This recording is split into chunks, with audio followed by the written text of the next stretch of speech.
ఓం శ్రీ కృష్ణ జగద్గురు పరబ్రహ్మణే నమః. ఓం నమో శ్రీ వేదవ్యాసాయ నమః. ఓం శ్రీ సద్గురు పూర్ణానంద స్వామినే నమః. ఓం శుక్లాంబరధరం విష్ణుం శశివర్ణం చతుర్భుజం ప్రసన్నవదనం ధ్యాయేత్ సర్వవిఘ్నోపశాంతయే. ఓం వ్యాసాయ విష్ణురూపాయ వ్యాసరూపాయ విష్ణవే నమో వై బ్రహ్మనిధయే వాసిష్ఠాయ నమో నమః. ఓం నారాయణం నమస్కృత్య నరం చైవ నరోత్తమం దేవీం సరస్వతీం వ్యాసం తతో జయముదీరయేత్. శ్రీ భగవద్గీత. అయితే ఏ విధంగా అంటే నిత్య జీవితంలో అవశ్యమైనటువంటి సామాగ్రి అంతా కూడా మనకి గీతలోనే దొరుకుతూ ఉంటుంది. అంటే గీత దైనందిన జీవితమునందు ఈ విధంగా ఉపయోగపడుతుంది అని తెలియజేస్తూ, ఈ యొక్క దైనందిన రోజువారీ ప్రజా జీవితమునందు ఉపయోగపడినటువంటి మత గ్రంథాలకు లోకంలో ఎక్కువగా విలువ ఉండదు కదా. కానీ భగవద్గీత అయితే అటువంటిది కానే కాదు. ఎలాగంటే మానవుడు తన యొక్క నిత్య జీవితంలో అడుగడుగునా కూడా క్షణక్షణంలో ఎదుర్కొనేటువంటి భౌతికపరమైన, నైతికపరమైన, ఆధ్యాత్మికపరమైనటువంటి సమస్యలు అన్నిటికీ కూడా తగినటువంటి పరిష్కార మార్గాన్ని గీత చూపెడుతుంది. కాబట్టి అది మనుజుడు జీవించేటువంటి జీవిత యాత్ర యందు అతి ప్రయోజనకరమైనటువంటి గ్రంథమే అనడంలో ఏమాత్రమైనటువంటి సందేహం ఉన్నదా? లేదు. ఏ రూపంగా గీత జనులకు సహాయపడుతుందో దానిని గురించి మనం ఇప్పుడు తెలుసుకుందాం. అంటే ఇప్పుడు ప్రతి ఒక్కరికి కూడా ఏమవుతుంది అంటే కోపం వస్తుంది. ఎలాగా? కోపం అనేటువంటిది ఒక వస్తువా అంటే కాదు, కానీ అది ప్రధాన పాత్రే వహిస్తుంది. ఎలాగా అంటే కోపం అనేటువంటిది ఒక మానసికమైనటువంటి ఒక అల, ఒక తరంగంలా వచ్చిపోతుంది. పోనీ వచ్చింది అలాగే స్థిరంగా నిలుచుంటుందా? ఉండదు. అది పోనీ అస్సలు రాకుండా ఉంటుందా? లేదు, వస్తుంది. అంటే కోపము అనేటువంటిది ఒక మానసికమైనటువంటి ఒక ఉద్వేగ స్థితిలో ఉన్నటువంటి ఒక అల, ఒక తరంగంలా వచ్చిపోతుంది. అది మొట్టమొదట ఎలా ఉత్పన్నమవుతున్నది అంటే అది మొదట చిన్న గాలిలాగానే ఆవిర్భావం జరుగుతుంది. తర్వాత అది బలాన్ని పెంచుకుంటుంది, సుడిగాలిగా మారుతుంది. ఆ తర్వాత పెనుగాలిగా రూపాన్ని దిద్దుకుంటుంది. క్రమంగా తుఫాను గాలిలాగా మార్పు చెందుతుంది. అప్పుడు జీవుణ్ణి అధోగతికి త్రోసివేస్తుంది. అంటే కోపం అనేటువంటిది కొద్దిగా ప్రారంభమై తర్వాత చిన్న గాలిలాగా ఉత్పన్నమై అది ఇంకా పెరిగి సుడిగాలిలాగా మారి అది ఇంకా పెరిగి పెనుగాలిలా రూపొంది క్రమంగా తుఫాను గాలిగా మార్పు చెంది జీవుణ్ణి అంటే కోపం అనేటువంటి స్థితి తనను తాను మరిచిపోయేటువంటి స్థితి. అందుకే సాంఖ్యయోగంలో 63వ శ్లోకం ప్రకారం క్రోధాద్భవతి సమ్మోహ, సమ్మోహ స్మృతి విభ్రమ, స్మృతి భ్రంశాత్ బుద్ధినాశో, బుద్ధినాశాత్ ప్రణశ్యతి. కోపం ఉత్పన్నమైనదా తనను తానును మోహపరుస్తుంది. ఆ మోహం అనేటువంటిది స్మృతిని కోల్పోయేటట్టు చేస్తుంది. స్మృతి ఎప్పుడైతే భ్రంశమైందో బుద్ధి కూడా నశించిపోతుంది. బుద్ధి నాశంతో సర్వము నష్టపోతాడు అని చెబుతూ, అంటే కోపము చేత మనుషుడు ఏం చేస్తాడు అంటే తన యొక్క శరీరాన్ని మరిచిపోతాడు. అదే కదా సమ్మోహము జనిస్తుంది అని చెప్పడం అనేటువంటిది. ఎలా అంటే శరీరము తన దేహాన్ని మరిచిపోతాడు, వడలు మరిచిపోతాడు, కళ్ళు ఎర్రబడిపోతాయి, శరీరం వణికిపోతుంది, పెదాలు కంపిస్తాయి, ముఖం జేవురించిపోతుంది. ఈ విధమైనటువంటి అంటే అది పెరిగే కొద్దీ కూడా వానికి జ్ఞాపక శక్తి నశిస్తుంది. దాని ఫలితంగా ఎప్పుడైతే తనను తాను మరిచాడో, జ్ఞాపక శక్తి నశించిందో, దాని ఫలితంగా అతడు తన బుద్ధి మందగించిపోతుంది, బుద్ధిని కోల్పోతాడు. చివరకు అది అధోగతికే చేరుకుంటుంది అని గీత యందు భగవానుడైతే మొట్టమొదట్లో ప్రారంభంలోనే కోపం యొక్క దుష్ట ఫలితాలను గురించి సర్వులకి కూడా తెలియజేశారు. ఈ ప్రకారంగానే మానవులకు దానవ స్వరూపం అంటే రాక్షస స్వరూపం కలగజేయడంలో కోపం యొక్క ప్రముఖ పాత్ర, కోపం ఎటువంటిది అంటే ప్రధాన పాత్ర వహిస్తుంది. దాని విషయంలో ప్రతి ఒక్కరము కూడా మనం చాలా జాగ్రత్తతో ఉండాలి అనే కదా మనందరికీ కూడా గీత యందు హెచ్చరించబడి ఉంటుంది. కోపం ఎటువంటిది అంటే మత్తు పదార్థం లాంటిది, ఒక కళ్ళు త్రాగినటువంటి లాంటిది, కళ్ళు లాంటిది. కోపం వచ్చినటువంటి వాడు, కళ్ళు తాగినటువంటి వాడు ఇద్దరూ కూడా శరీరాలను మరిచిపోయినప్పుడు ఏం చేస్తారు? శరీరం మరిచి ప్రవర్తించేటప్పుడు వారికి శరీరంపై వస్త్రం ఉన్నది, తాను ఎక్కడ ఎండలో ఉన్నాడా, వర్షంలో ఉన్నాడా, నీడలో ఉన్నాడా, లేకపోతే దుమ్ములో దొర్లాడుతున్నాడా, ఎవరితో ఉన్నాడు, ఎలా ఉన్నాడు, ఏం వాగుతున్నాడు అనేటువంటి సరి అయినది సరి కానటువంటి జ్ఞానం అనేటువంటిది ఉంటుందా? ఉండదు. ఎందుకు? శారీరక స్పృహనే లేదు. నరాలన్నీ కూడా ఉన్మత్తమై ఉంటాయి. అవి దేహాన్ని మరిచిన స్థితిలో ఉంటాడు వాడు. మత్తు పదార్థాన్ని సేవించిన వాడు, కోపం వచ్చిన వాడు కూడా ఆ విధంగా మత్తు పదార్థాన్ని సేవించినటువంటి వానితో సమానంగానే ఉన్నాడు. అంటే ఊగిపోతూ ఉంటాడు. తన యొక్క శరీరం అనేటువంటిది స్థిరత్వాన్ని కోల్పోతూ ఉంటుంది. కాబట్టి గొప్ప అపకారాలు కూడా, ప్రమాదాలు కూడా ఎవరి వల్ల జరుగుతాయి లోకానికి అంటే అలా కోపంతో ఉన్నటువంటి వాని చేత, లేదు ఇలా కళ్ళు త్రాగినటువంటి మత్తు పానీయాలు సేవించిన వాని చేత మాత్రమే జరుగుతూ ఉంటుంది. అంతకంటే కూడా క్రోధము అనేటువంటిది ఇంకా ప్రమాదకరమైనటువంటిది. ఆ కోపాన్ని అణుచుకోలేకే అవతల వాళ్ళని చంపివేసేటువంటి దుష్ట పరిణామాలు కూడా ఎదురుపడుతూ ఉంటాయి. క్రోధము అనేటువంటిది దేని ద్వారా ఉత్పన్నమవుతుంది అంటే రజోగుణము చేత ఉత్పన్నమవుతుంది. అదే రజోగుణం వల్లనే పుట్టుకొస్తుంది.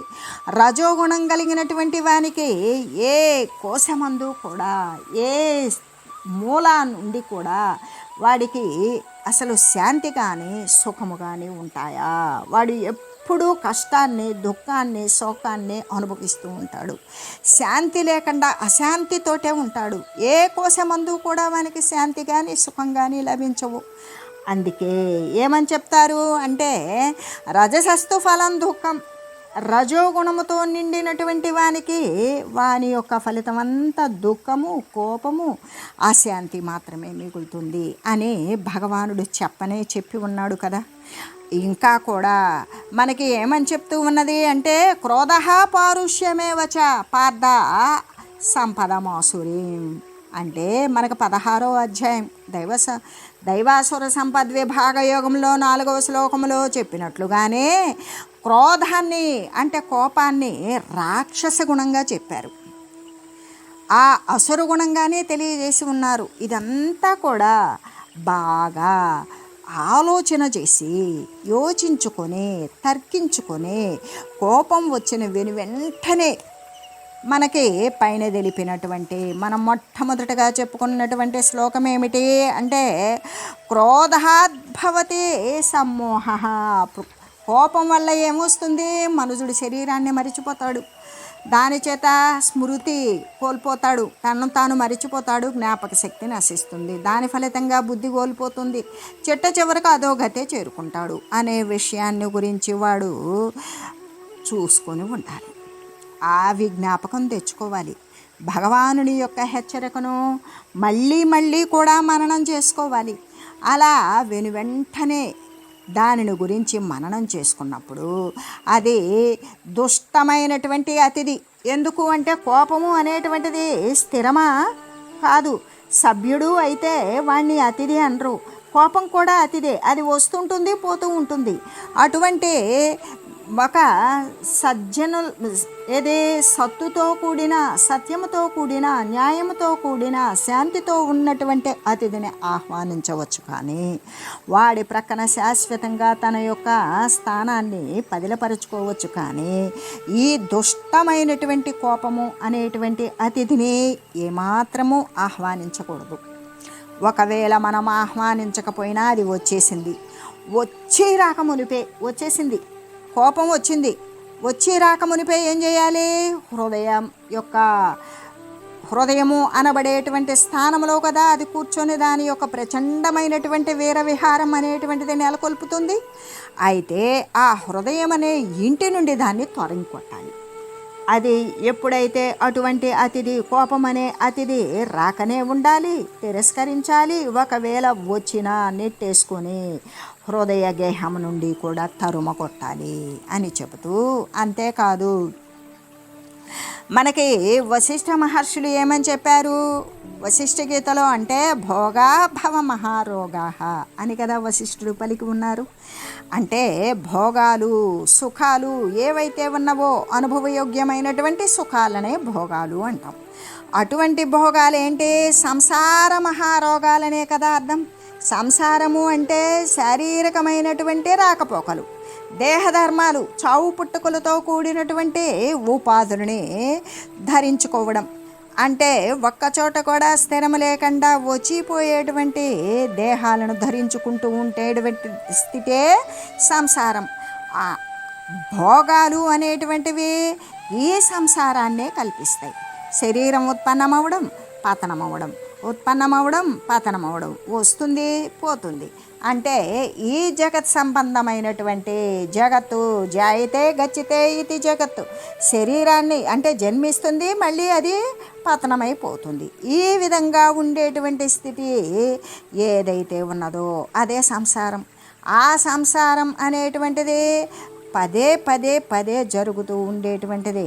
కాబట్టి అవన్నీ కూడా మహారోగాలు అని చెప్పడం. కాబట్టి ఈ వాక్యాన్ని త్రేతాయుగంలో శ్రీ వశిష్ఠ మహర్షి చేత, శ్రీ యోగ వాసిష్ఠ కర్త చేత చెప్పబడింది కదా. అదే విషయం ద్వాపర యుగంలో గీతాచార్యులైనటువంటి శ్రీకృష్ణుడు కూడా దానిని ఆమోదించాడు. అంతేకాదు ఆయన వశిష్ఠులు వారు భోగాభవ మహారోగా అని వశిష్ఠులు వారు పలికితే, గీతాచార్యులైనటువంటి పరమాత్మ ఏం పలికారు? భోగా దుఃఖయోనయ ఏవతే, అంటే భోగాలు ఈ అనుభవయోగ్యములైనటువంటి సుఖాలన్నీ కూడా దుఃఖానికి కారణాలే. ఏ యొక్క బాధలు క్లేశాలు ఉంటాయో వాటన్నింటికీ హేతువులే అవుతాయి సుమా అని తెలియజేశారు. ఇద్దరు త్రేతాయుగంలో వశిష్ఠులు వారు చెప్పినా, లేదు మరి ద్వాపర యుగంలో పరమాత్మ చెప్పినా, అంటే గీతాచార్యులు చెప్పినా కూడా ఇద్దరు ఏం చెప్పారు అంటే భోగాలు దుఃఖహేతువులు, భోగాలు మహారోగాలు, సంసార మహారోగాలు అని సెలవిచ్చి ఉన్నారు. అంతేకాదు అనుభవజ్ఞులైనటువంటి పెద్దలందరూ కూడా అంటే ఈ యొక్క విషయాన్ని అనుష్ఠానం ద్వారా అనుసరించి వచ్చి అనుభవ సిద్ధిని పొందినటువంటి మహనీయులందరూ కూడా ఇదే విషయాన్ని గురించి ఇలాగే చెప్పి ఉన్నారు. శాస్త్రాలు ఉపనిషత్తులు కూడా ఇదే విధంగా ఉద్ఘోషిస్తూ ఉన్నాయి. శాస్త్రాలలో చెప్పినా ఉపనిషత్తులు చెప్పినా ఏమని చెప్తూ ఉన్నాయి అంటే సంసారాలు అనేటువంటివి భోగాల రూపాలే సంసార మహారోగాలు, భోగ రూపంలో ఉన్నటువంటివే దుఃఖహేతువులు అనే చెబుతూ ఉన్నవి. కానీ ఎవరు ఎన్ని చెప్పినప్పటికీ కూడా, అంటే శాస్త్రాలు చెప్పినా ఉపనిషత్తులు చెప్పినా మహనీయులు చెప్పినా, త్రేతాయుగంలో వశిష్ఠులు వారు చెప్పినా, మరి ద్వాపర యుగంలో గీతాచార్యులు చెప్పినా, ఎవరు ఎన్ని చెప్పినప్పటికీ కూడా అనేక జన్మ ఆర్జిత సంస్కార ప్రాబల్యము చేత, అంటే మనం జన్మ అనేటువంటిది కేవలం ఈ దేహంతో ఉన్నటువంటిదే కాదు, దీనికి మూలమైనది ఏదో కర్మవాసన ఉంటేనే ఆ కర్మవాసన ప్రకారం దానిని అనుభవించడానికే ఈ దేహం ఉత్పన్నమైనది. ఇప్పుడు చేసేటువంటి కర్మ ప్రాబల్యం మరొక ఉపాధిని ఉత్పన్నం చేస్తుంది. కాబట్టి కర్మ అనేటువంటిది నశిస్తేనే దేహాల యొక్క ఆవిర్భావ తిరోభావాలు నశిస్తాయి. కాబట్టి అనేక జన్మలలో కూడా ఏ జన్మార్జిత సంస్కారాలు అంటే ఇంతకుముందు ఉన్నటువంటి అనేక శరీరాల నుండి ఉత్పన్నం చేసుకున్నటువంటి ఆ ఉత్పన్నమైన శరీరాలలో చేసుకొని ప్రోధి చేసుకున్నటువంటి ఆర్జిత కర్మలు సంస్కారాలు వాసన రూపంలో ప్రోదిబడి ఉంటాయి. ఆ సంస్కారం యొక్క బలము చేతనే జనులలో అధికమైనటువంటి సంఖ్యాకులు కూడా ఎక్కువ మంది ఎండమావులు వంటి ఆ విషయభోగాల మీదకే ఉరుకుతూ ఉన్నారు. ఇక్కడ ఎండమావులు అంటే విషయభోగాలు అనేటువంటివి అసత్య స్వరూపాలే. కానీ ఉన్నట్లు భ్రాంతి చెందుతున్నారు. అంటే మేము అనుభవిస్తున్నాం, మేము చేస్తున్నామంటే అది ఇప్పుడు ఎండమావుల్లో నీళ్లు కనబడతాయి. అది తెలిసిన వాడికి కనబడతాయి, తెలియని వాడికి కనబడతాయి. తెలిసిన వాడు ఏం చేస్తాడు? ఎండమావి నీటిలో దాహం తీర్చుకోవాలని ప్రయత్నం చేయడు. ఎందుకు? అక్కడ కనబడుతున్నాయే కానీ స్వాభావికంగా దాని యొక్క నైజం ఏంటి? కనబడటమే, అక్కడ నీరు లేదు. అది దేనివల్ల? వాయు తరంగాల చేత సూర్యకిరణాల యొక్క తప్తమైనటువంటి సూర్యకిరణాల యొక్క మరి వాయు తరంగాల చేత కొట్టబడి అక్కడ నేల మీద నీళ్లు ఉన్నట్లు అలలుగా జరుగుతూ ఉన్నట్లుగా కనబడుతూ ఉంటుంది. అయితే ఒకంత తెలిసినటువంటి వాడు వానికి అలలు కనపడతాయి. ఎండమాముల యొక్క విషయం తెలియనటువంటి వానికి అలలు కనపడతాయి. తెలియనటువంటి వాడు ఏం చేస్తాడు అంటే దాని యందు దాహం తీర్చుకోవడం కోసం పరిగెడతాడు. వాడు ఎంతవరకు ఎక్కడ చూసి పరిగెత్తాడో అక్కడ ఉండదు, మళ్ళీ అంత దూరంలో మళ్ళీ ఎండమాములు కనిపిస్తుంది. అది దాని యొక్క నైజం. అలాగనే ఇక్కడ అధికమైనటువంటి జన్మలలో కూడా దేహాల యందు ఉపాధుల యందు ఆర్జించినటువంటి సంపాదించుకున్నటువంటి కర్మ ఫలితాల యొక్క సంస్కారము చేత దాని యొక్క ప్రాబల్యము చేత జనులలో కొంతమంది అంటే అధికమైనటువంటి మంది ఏం చేస్తారు అంటే ఎండమాములలో నీరు లేకపోయినా ఆ నీటిలో దాహం తీర్చుకోవాలని ప్రయత్నించే వారికి లాగానే అసలు విషయభోగాల మీదకే అసలు దృశ్యము అనేటువంటిది అబద్ధము. ఏ విధంగా అబద్ధము అనేటువంటిది జ్ఞానేక మార్గం ద్వారా మాత్రమే వానికి విదితమవుతుంది, లేకపోతే తెలియదు. ఆ విధంగానే అబద్ధమైనటువంటి లేనటువంటి దుఃఖాలకే కారణమైనటువంటి అనేక శరీర పరంపరలు కొని తెచ్చుకునేటువంటి ఏ యొక్క విషయ భోగాలైతే ఉన్నావో వాటి మీదకే అధిక సంఖ్యాకులైనటువంటి జనం దాని వైపుకే వెళ్తారు. ఎందుకు అంటే అజ్ఞాన ప్రాబల్యం అనేటువంటిది నిండి ఉండడము చేత, విచారించినటువంటి కారణము చేతనే వారికి ఈ జగత్ సంబంధమైనటువంటి భోగాలు ఆ విధంగా రుచికరాలుగా సౌఖ్యవంతంగా సుఖకరంగా తోస్తూ ఉన్నాయి. వాటి యందు ఏ విధంగా ఉన్నది అంటే అపాత రమణీయత్వం కలిగి ఉన్నదే కానీ యథార్థమైనటువంటి రమణీయత్వం ఉన్నదా? లేదు. వాడికి ఎట్లా ఉన్నది అంటే అపాత రమణీయత్వము అంటే అక్కడ ముందు లేదు, తర్వాత ఉండదు. కనబడేటువంటి సమయంలో మాత్రమే వాడు ఎంతో ఆహ్లాదానికి దానిపైన మనసు వశపడిపోయి ఆ విధంగా వానికి అది ఆహ్లాదకరంగా కనబడుతూ ఉన్నదే కానీ వాస్తవానికి యథార్థమైనటువంటి రమణీయత్వము అనేటువంటిది ఈ భోగాల పట్ల అనేది లేనే లేదు. ఒకవేళ ఉన్నదే అనుకో, అలా ఉన్నట్లయితే వాటి వలన జనులకి ఉన్నది అని భావిస్తే అటువంటి భావించినటువంటి వానికి జనులకి పరిపూర్ణమైనటువంటి శాంతి ఉండాలి కదా. ఉంటుందా?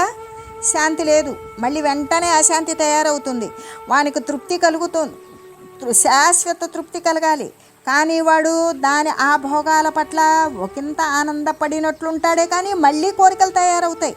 ఒక్కసారి సంతృప్తి జరిగినటువంటి వానికి మరొక కోరిక అనేది ఉత్పన్నం కాదు.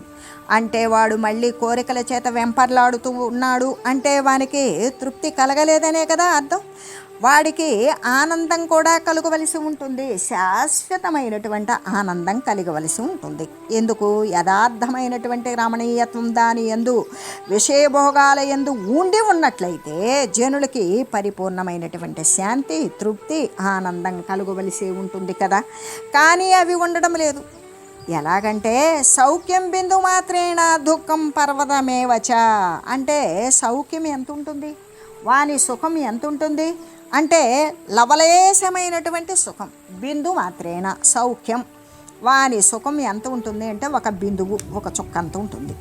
కానీ వాడు ఆ చుక్క సుఖాన్ని అనుభవించిన తర్వాత వానికి దుఃఖం ఎంత ఉంటుంది? దుఃఖం పర్వతమేవచ, పర్వతం అంత దుఃఖాన్ని అనుభవిస్తాడు. అంటే సుఖమాత్రమైనటువంటి అభిలాష చేత, సుఖాన్ని అనుసరించాలి, సుఖాన్ని పొందాలి అనే కోరిక చేత మరి వాడు దుఃఖాన్ని పొందుతూ ఉంటాడు అని చెబుతూ, అంటే లవలేశమైనటువంటి సుఖం వాని వలన కలిగినప్పటికీ కూడా వాడు కోరుకున్నటువంటి విషయాల పట్ల వాడికి కొద్దిపాటి సుఖం వాటి వలన కలిగినా కూడా విషయ భోగాల పట్ల వెంటనే వానికి హిమాలయ సదృశ దుఃఖం కాచుకొని ఉంటుంది. అంటే హిమాలయ పర్వతం అంతా దుఃఖం, బాధ వాడిని వెన్నంటి మరీ వస్తుంది. కాబట్టి ఇక్కడ పరమశాంతి రూపమోక్షాన్ని కాంక్షించేటువంటి వారంతా కూడా పరమశాంతి, అది శాశ్వతమైనటువంటి శాంతి రూపంలో ఉన్నటువంటి మోక్షతత్వాన్ని, మోహాన్ని నశింపజేసుకొని వాడు నిర్వాణ స్థితిని కోరేటువంటి వారు అందరూ కూడా అటువంటి ప్రాపంచక భోగజాలాన్ని వదిలివేయాలి అనే కదా గీత అనేక పర్యాయాలు కూడా నొక్కి నొక్కి మరీ చెబుతూ ఉన్నది. ఎలాగంటే భోగైశ్వర్యాల యందు ఆసక్తి కలిగినటువంటి వారు, అంటే భోగాన్ని అనుభవించాలి, ఐశ్వర్యాలను పొందాలి అనేటువంటి కోరిక కలిగినటువంటి వారంతా కూడా వాని చేత అపహరింపబడినటువంటి చిత్తము కలిగినటువంటి వారు కాగా, ధ్యానాదులు యందు వారికి ఏమాత్రము కూడా ఏకాగ్రత ఏమీ కలుగకుండా ఉంటుంది. ఏ విధంగా వాడు ధ్యానం చేసినట్లు చేస్తాడు. ధ్యానం పట్ల వానికి ఏకాగ్రత అంటే చిత్తము అనేటువంటిది ఏకవస్తువైనటువంటి పరమ తత్వమునందు, ఆ పరమ శాశ్వతమైనటువంటి పరమాత్మ యందు వాని యొక్క చిత్తాన్ని అగ్రస్థానంలో నిలబెట్టి ఉంచడం. ఆ విధమైనటువంటి ఏకాగ్రత ఏమీ కలగదు కదా. ఎందుకు అంటే భోగైశ్వర్యాల పట్ల ఆసక్తి కలిగినటువంటి వారికి వాని యొక్క చిత్తం కూడా ఆ భోగాల పట్లే, భోగాలే మరి అపహరించుకుపోతాయి. అంటే వాటినే అంటి ఉంటాడు. కానీ వాడు ధ్యానం కానీ, జపము కానీ, అనుష్ఠానం కానీ, వాటి పట్ల ఏకాగ్రత కానీ ఏమైనా సరే ఉంటుందా అంటే ఏమాత్రము ఉండదు. ఇంకా కూడా ఏహి సంస్పర్శజ భోగా దుఃఖయో నయవతే ఆద్యంతవంతః కౌంతేయ నతేషు రమతే బుధః. మనకి కర్మ సన్యాస యోగంలో 22వ శ్లోకంలో చెప్పినట్లుగానే శబ్దాది విషయభోగాలు మొత్తం కూడా, శబ్దము అంటే ఇప్పుడు శబ్దాది విషయభోగాలు శబ్దము, స్పర్శము, రూపము, రసము, గంధము, ఇవి దేని ద్వారా ఉపయోగించబడుతూ ఉన్నాయి అంటే శబ్దము శ్రవణేంద్రియం ద్వారా ఉపయోగించబడుతూ ఉన్నవి. మరి స్పర్శము చర్మేంద్రియం ద్వారా ఈ స్పర్శ సుఖాన్ని అనుభవిస్తుంది. అంతేకాదు రూపము అంటే కన్ను ద్వారా, నేత్రేంద్రియం ద్వారా రూపాన్ని గుర్తిస్తుంది, అది కావాలి అని కోరుకుంటుంది. అలాగే రసము అంటే ఇక్కడ రసనేంద్రియము ద్వారా అంటే జిహ్వ ద్వారా ఈ రుచిని గుర్తిస్తుంది. అంతేకాదు గంధము అంటే ఘ్రాణేంద్రియం ద్వారా, ముక్కు ద్వారా గంధాన్ని గుర్తిస్తుంది. ఈ వాసన బాగున్నదని, ఈ స్పర్శ బాగున్నదని, ఈ రూపం బాగున్నదని, మరి ఈ శబ్దం వీణులు విందుగా ఉన్నది, ఈ వస్తువైతే రుచికరంగా ఉన్నది అనేటువంటి విషయ భోగాలు చివరికి ఏ విధంగా నిలుస్తాయి అంటే దుఃఖమే వాటికి బీజంగా, దుఃఖ బీజము నుండే ఇవన్నీ శబ్దాది విషయాలన్నీ కూడా ఉత్పన్నమైనవి. పైగా అవి శాశ్వతంగా ఉంటాయా? పోనీ అనుభవించాం. ఏది? రుచి ద్వారా, కంటి ద్వారా, నాలుగు ద్వారా, చర్మం ద్వారా, వీటన్నింటి ద్వారా ఈ శబ్దాది విషయాలన్నీ కూడా శబ్దాన్ని గ్రహించాము, మరి స్పర్శను అనుభవించాము, రూపాన్ని గుర్తించాము, రుచిని గ్రహించాము, వాసనను గుర్తించాము. ఇటువంటివన్నీ కూడా శాశ్వతంగా ఉంటాయా? లేదు, అవన్నీ క్షణికాలే. ఒక సువాసన చూసినా, రుచికరమైన వస్తువు తిన్నా, మరి సుగంధభరితమైన వస్తువుని మనం ఆఘ్రాణించినా, లేదు ఒక స్పర్శ సుఖాన్ని, సున్నితమైన, శీతలమైన, ప్రసన్నమైన స్పర్శ సుఖాన్ని అనుభవించినా, మరి శ్రావ్యమైనటువంటి శబ్దాన్ని విన్నా కూడా ఇవన్నీ కూడా ఏంటి అంటే క్షణికమే, కొద్ది సమయమే ఉంటాయి. అందువలన విఘ్నులు అయినటువంటి వారు ఎవరైతే విఘ్నతతో ఉంటారో, విజ్ఞానమునందు రమిస్తూ ఉంటారో అటువంటి వారు ఎప్పటికీ కూడా వాటి యందు ఏమాత్రము ఆసక్తిని పొందరు. ఎందుకు?